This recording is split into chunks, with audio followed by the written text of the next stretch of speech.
Welcome to today's deep dive.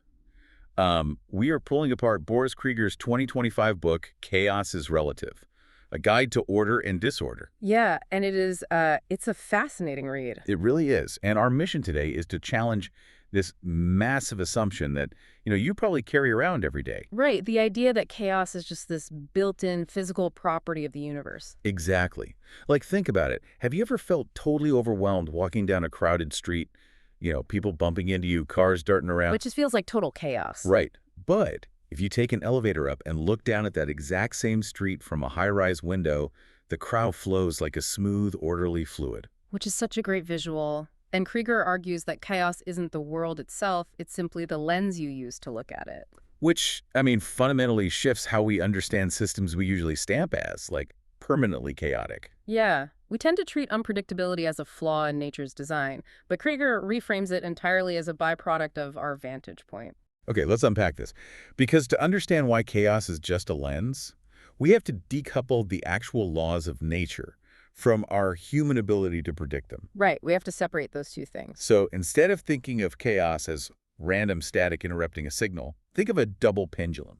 A pendulum with another pendulum attached to the end. Oh yeah, the physics governing that are rigidly deterministic, like gravity and momentum apply perfectly. Exactly. Yet a fraction of a millimeter difference in how you release it creates this totally unrecognizable trajectory just a few seconds later. What's fascinating here is that scientific chaos is internally generated by those exact strict rules. Wait, so the rules themselves create the chaos? Yeah, exactly. The mathematical laws dictate how a system evolves, but in nonlinear dynamics, microscopic deviations feed back into the system and, compound exponentially. So it's not breaking its own rules? Not at all. The rules themselves are what amplify those initial microscopic differences into, well, macroscopic unpredictability. Which means the determining factor of whether a system is wild or tame isn't the system itself. It's the resolution at which you're observing those differences. Yes. And Krieger formalizes this as the law of relativity of chaos. Right. The premise is that chaos and order depend entirely on your descriptive framework. Your scale, your boundaries, your resolution. He relies heavily on the concept of coarse graining from statistical mechanics, right? He does. And we aren't just casually averaging things out here. Coarse graining actually reduces the dimensionality of a state space. Okay, give me an example of that. Well, think about a room full of gas. You have billions of gas molecules colliding erratically. Right. The microstates are highly chaotic. Exactly. But when you map those microstates onto macrostates, the chaos aggregates. It turns into perfectly stable, measurable properties like temperature and pressure. Oh, wow. And we see the exact same phenomenon in neurology. We do. Yeah.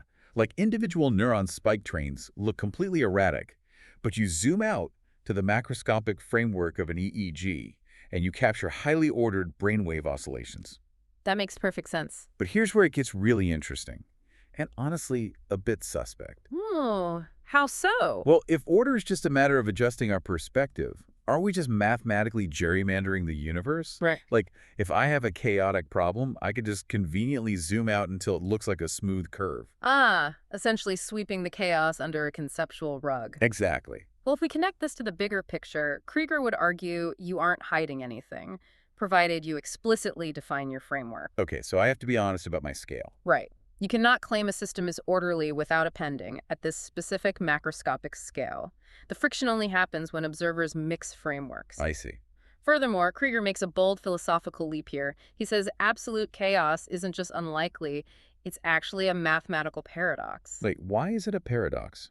Because the second you attempt to quantify or measure randomness, you are inherently applying an orderly framework to it. Oh, right. Because the very act of observing requires a structured language. Exactly. To call a dataset chaotic, you need axes, units, and logical syntax just to process it.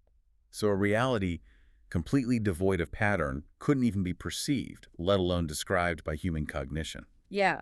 The very architecture of our thought imposes a baseline of order. We simply cannot escape it. So what does this all mean for you, the listener? Beyond the theoretical physics, Krieger applies this to human freedom and responsibility. Which is a huge shift. It is. Yeah. Like, it's easy to look at a volatile week or a sudden life change and feel like you've completely lost control of the trajectory. But this book reframes that unpredictability. It isn't a failure of your knowledge or some flaw in the universe. Right, it's simply a limit of your current descriptive framework. And recognizing that allows you to make meaningful, responsible choices without the paralyzing need for perfect foresight. You don't need to track the path of every single gas molecule to know how to navigate the room. That is such a relieving thought, which leaves you with this idea to ponder. Hmm.